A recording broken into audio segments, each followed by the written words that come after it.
The world is listening because Francis and the Church have something solid to say and to offer, especially to a world that's now plunged in chaos, darkness, violence, destruction, and despair. To get to my friend on the plane yesterday, is this all the work of a PR company? Or clever media strategist hired by the Vatican to rebrand its image? Remember the day the Pope went to confession several months ago during Lent? We were televising the ceremony live because of the timing. I was in my office working in Toronto. The man in the master control room ran in my office. He said, "Father, turn, look, look, look." And I looked, and I had the script and everything. I said, "This is not part of it." And there he kind of pushes aside Monsignor Marini and he goes to confession. Within moments, CBS Evening News called me. They said, "Can you give us the name of the priest who heard the confession? We'd like to feature him." I said, "No, we don't do that." ABC called. "Can we get to the priest? We won't ask about the sins, just whatever else. We don't do that kind of stuff." So after calming them all down, I said, "This is not how we do those things." It was at the end, one of the leading anchor people, I won't tell you his name because he's a friend, he called me about 6 o'clock that evening, just before he went live. He says, "I gotta hand it to you guys. This was an incredible media strategy to get people to go to confessions." I said, "Thank you very much, you're absolutely right." I talked to Father Lombardi much later in the evening. I said, "Federico," and he said to me, I said, "This was a strategy." "Ma che strategia?" I said, "We didn't know what he was doing." That's the beauty of it all. Che strategia? Every time I tell Father Lombardi, che strategia? He's free. And that message spoke. It did more for the sacrament of reconciliation. I had many priest friends and bishops say to me, "Uh-oh." I said, "That's right, uh-oh." Let me tell you what I think is happening from my perspective, my vantage point. Jorge Mario Bergoglio took the name Francis upon his election as Pope. He told us he did so because of his love of Francis of Assisi. For the past 18 months, many of us have been associating the Pope's gestures and actions with Il Poverello, Francis of Assisi, the little poor one, perhaps the most beloved saint of our tradition. We can easily envision Francis of Assisi in that idyllic medieval Umbrian hilltop town and mythologize what is really behind and what's really going on. We can see Francis and Claire dancing in the fields of flowers. We can see Francis with the birds and everything else. Assisi's favorite son was not a hippie. He was and is a model of a radical Christian.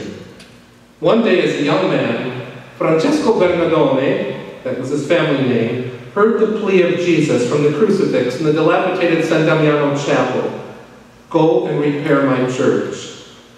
And he certainly did that in his lifetime, and through the huge Franciscan family spread out throughout the world now, they continue his dream.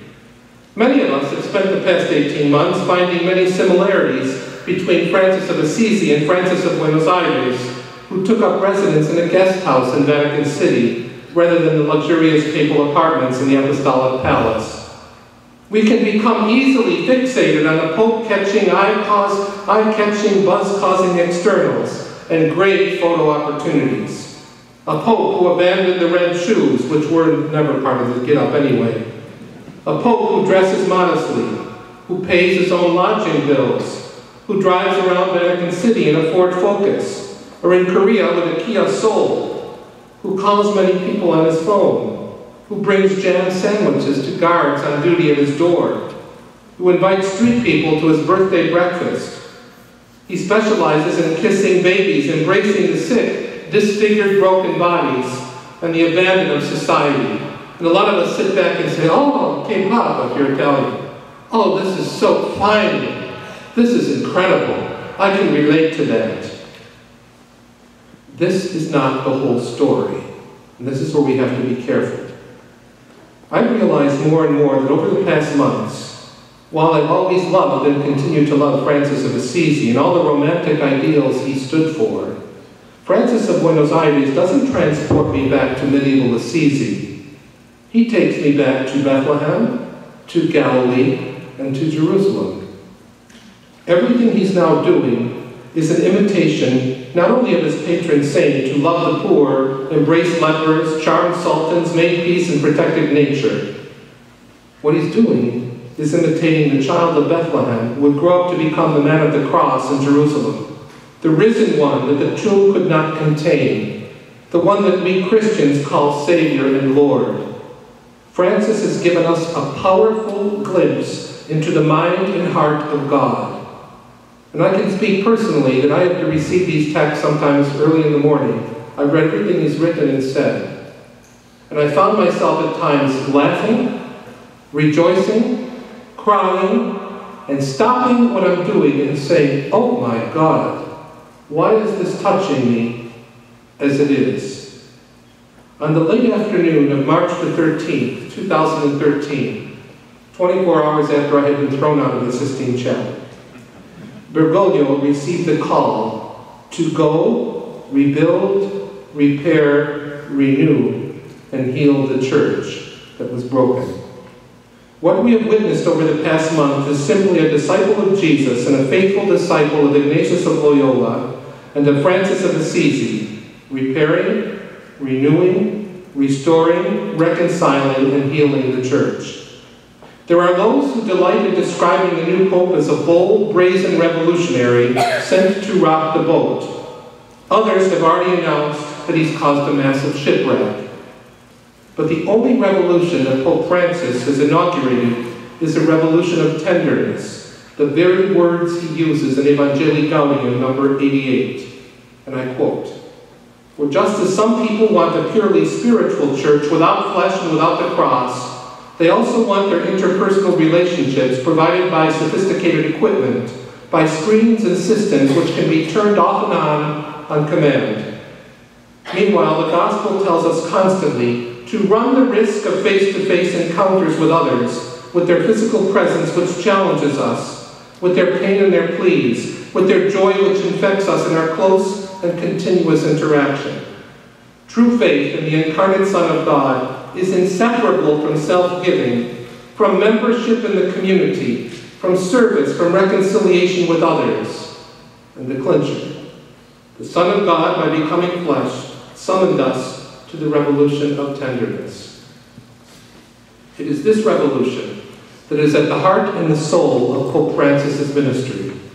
It is his unflinching freedom that allows him to do what he does, because he's unafraid and totally free to be himself, at the same time of being such a faithful son of the church. It is his goodness, joy, kindness, spontaneity, and mercy that introduce us to the tenderness of our God. No wonder why he's taken the world by storm, and why so many people are paying attention to him. No wonder why magazines and newspapers are acclaiming him as Person of the Year, Best Dressed Man, Rolling Stone Advocate, Advocate Champion of the Gay Magazine, Fortune Magazine most recently. We need this Francis revolution of tenderness in a world that only knows hatred, destruction, and violence. Francis, the Bishop of Rome, reminds us every day of the words of his predecessor, St. John the 23rd, over 50 years ago, at the beginning of the Second Vatican Council, when John announced in his morning address, "The substance of the ancient doctrine of the deposit of faith is one thing, the way it is presented is another." With Pope Francis, let's face it, it's the same old story that we've heard for ages. But my God, how the packaging has changed. No wonder why the world has noticed, has listened, and has taken to heart what this man from the ends of the earth is teaching us so boldly, so beautifully, so graphically, and so vividly.